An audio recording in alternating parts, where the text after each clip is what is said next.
साथीहरु नमस्कार। म राजु पौडेल।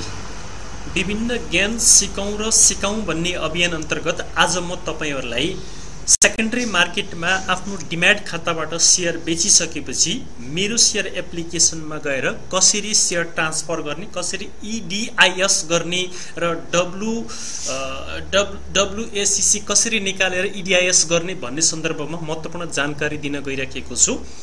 यदि तपाईहरु हाम्रो यो स्टक गुरु युट्युब च्यानलमा पहिलो पटक भिजिट गर्दै हुनुहुन्छ भने हाम्रो यो च्यानललाई माया गर्नको लागि र हामीलाई अझ प्रोत्साहन गर्नको लागि तल लेखिएको सब्स्क्राइब बटनमा एक क्लिक गर्नु होला र साथै आगामी दिनमा पनि यस्तै भिडियोहरु हेर्न चाहनुहुन्छ भने सँगै रहेको बेल बटनमा पनि एक क्लिक गर्नु होला भन्दै अब म तपाईहरुलाई ब्राउजर खोलेर EDIS गर्ने तरिका सिकाउन चाहन्छु।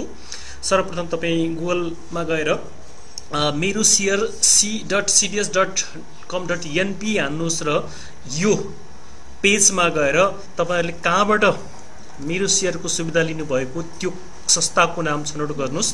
सेकेन्डमा युजर नेम हान्नुस् र थर्डमा पासवर्ड हानेर लगइन गर्नुस्।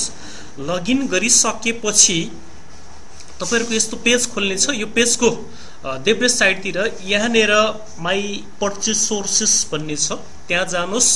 तपाईहरुको पेन्डिङ WACC के छ त्यो यहाँ देखाउँछ। त्यो देखाइसकेपछि तपाईहरुको पेन्डिङ जस्तै NRIC, PCBL, SPL मेरो यहाँ पेन्डिङ देखाइराखेको छ। यहाँ क्लिक गर्नुस्।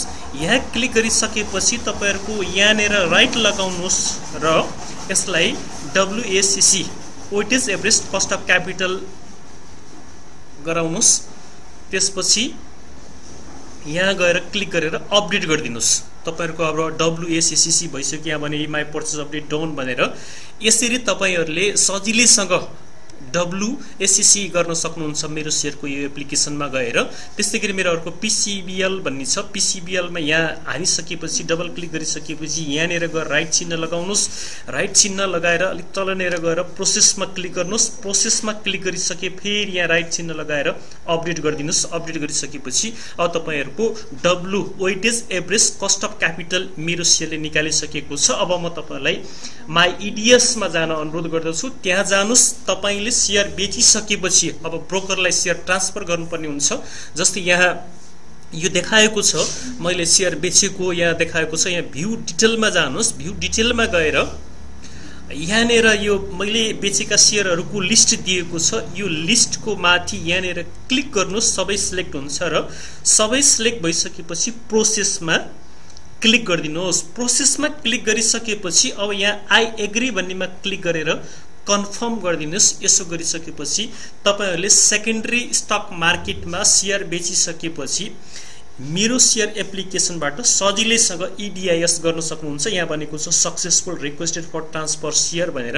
अब तपाईहरु यो कोभिड-19 को कारणले ब्रोकर कार्यालयमा जानुपर्ने जुन बाध्यता थियो त्यो बाध्यताको अन्त्य माई EDIS ले गरेको छ। यसरी माई EDIS मार्फत शेयर सजिलैसँग ट्रान्सफर गर्न सक्नुहुनेछ।